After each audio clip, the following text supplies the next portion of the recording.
I was going to say good morning, but it may not be morning where you are. Hi, I'm Rod Van Meter, and Takahiko Sato. And we're here to say hi to our learners in our online course, Understanding Quantum Computers. Thank you all for joining our course. We have a bunch of learners this time. Our total number of learners just keeps growing as we get on through the runs. This is our fourth run. We're very happy that you're with us. And in particular, we want to thank the learners from Thailand and from Japan. You may have noticed we have translations of our articles and video subtitles for the videos in Thai and in Japanese now. And the Japanese group was mostly a group of my students who did the translation last fall. They did an excellent job. We're thrilled with what they've done, making the work more accessible. And this time we've got well over 100 learners from Thailand who are involved, in part because they have better access to the material now. So I really have to thank Professor Thanapat and his team, who've done really a fantastic job on translating everything into Thai. Feedback. So we've been looking at your comments, of course, both from this time and from previous runs, and there are a few things to cover, a few things that sort of leap out at me as things that might be potentially interesting to talk about. First off, one that came up is an article by, I don't know how you say his name, Dyakonov, yeah. The researcher who is claiming that it may not be possible for us to build a quantum computer. Did you read his article? Yeah. What do you think? Hard problem. 自分もその論文読みましたけども、とても面白い考え方だと思います。なんですけど、科学者は多分いろんな広い考え方を考えなくちゃいけなくて、量子コンピューターは絶対できないっていう考え方もいけないし、すごく簡単に絶対できるんだっていう考え方も多分まだしない方がよくて、でいろんな考えがあるんだっていうことを前提にして、でその考えをもうこの意見は正しいとか間違ってるとか、そういうことを考えずにいろんな論文をみんな勉強していくべきだと思います。As it happens, I think his basic premise for the understanding of how control for quantum computers has to work, I think he's got some fundamental mistakes in what he's got there. And I would say many researchers also feel the same, but it's still incumbent on us to sort of make the arguments and reply to his arguments until we have sort of a solid understanding that everyone sort of can agree on. Of course, with science, it's never simply the case that the majority wins. It's reality that has to win out in the end, but I think we'll get there. Small-scale computers already exist. Our group is using them. IBM is building them. Google, Intel, a bunch of startup companies like IonQ and Rigetti and people like that.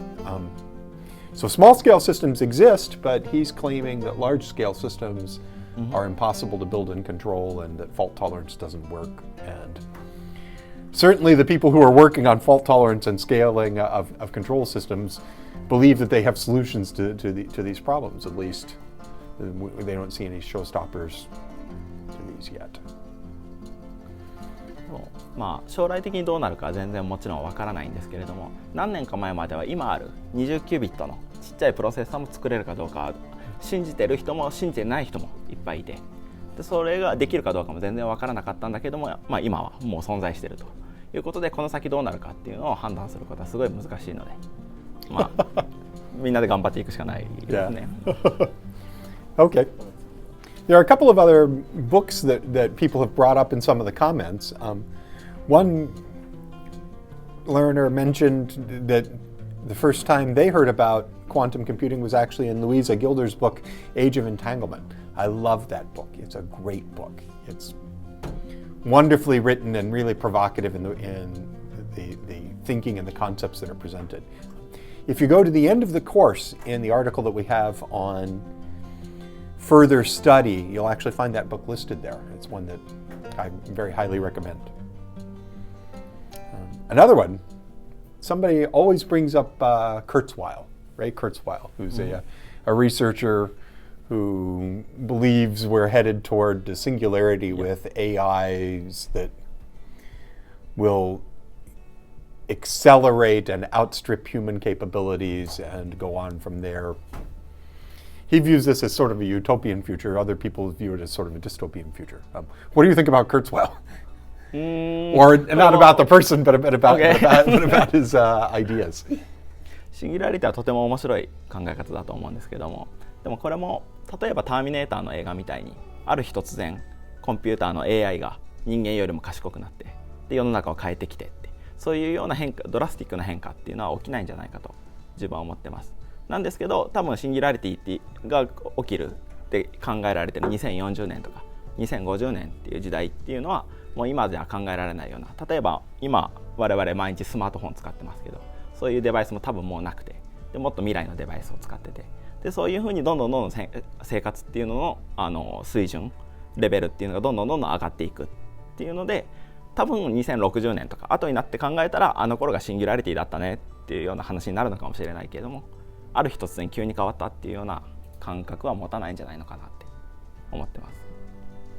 So Kurzweil kind of projects backwards from where we are technologically and says that we're actually not on just the exponential growth curve that we are all familiar with Moore's Law, which there's an article about in our system, in our course, but also that it's essentially a double exponential, that the types of technology themselves keep advancing, and each new type of technology accelerates even further, including life and the fundamental physics of systems.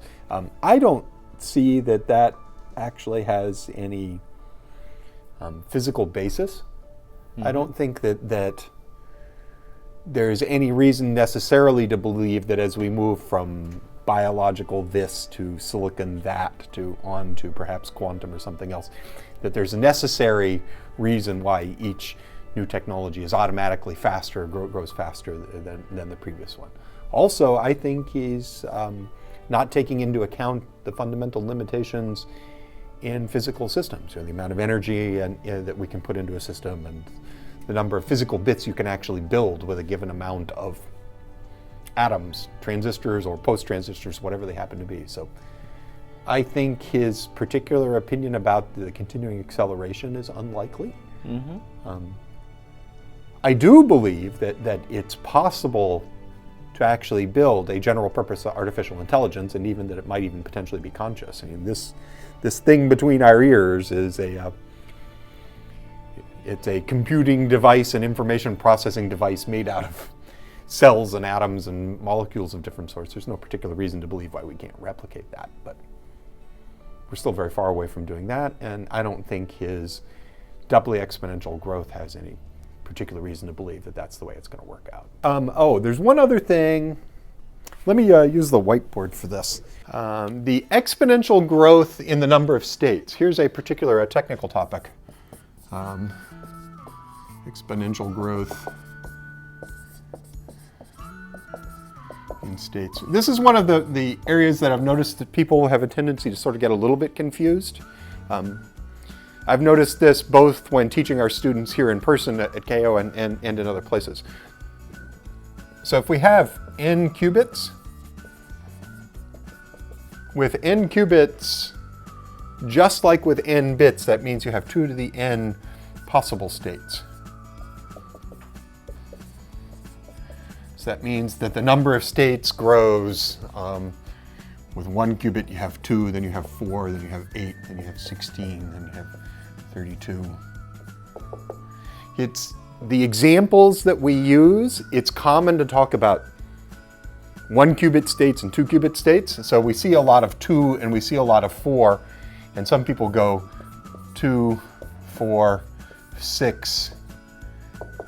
And that's not the way that the state space actually grows. It grows 2, 4, 8, exponentially as we go, doubling each time we add a qubit. So that space grows exponentially, and that's where we get what we're looking for. So each one of those states in a quantum system is not just yes or no. The system is not completely in one of the possible states in a lot of what we do. We actually have part of our complex probability amplitudes in each of the possible states. So, as we in some examples, so if we go, so if we have 3 qubits, we have 0, 0, 0, 0, 0, 1, 0, 1, 0.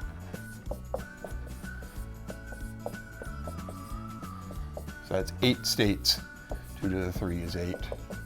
And we can have an amplitude for each one of those. So we get alpha 0, 0, 0 of this state and alpha 0, 0, 1 of this state. And that total set of amplitudes is what we're driving in doing this. So I just wanted to re-emphasize the point that it's this exponential growth that's really driving what we're doing here.